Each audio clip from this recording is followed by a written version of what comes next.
Far, far away in a small rural town, a family of 5 plus a sheepdog are enjoying a late-night dinner. They look happy and content, safely tucked away from all the dangers of the world. The mother, a talented but struggling artist, is preparing her most ambitious work.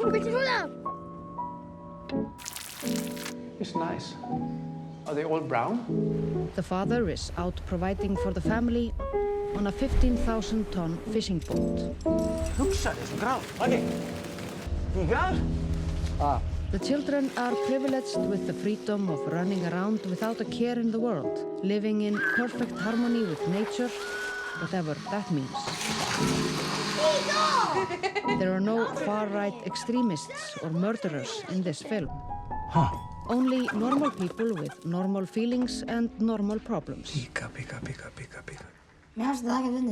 We are interested in the small everyday things like hiking, washing a dog, snow, food, frozen fish, rubber boots, the seasons, orcas, summer dress, Jeanne d'Arc, Segir að maðurinn aumingi, Hulda.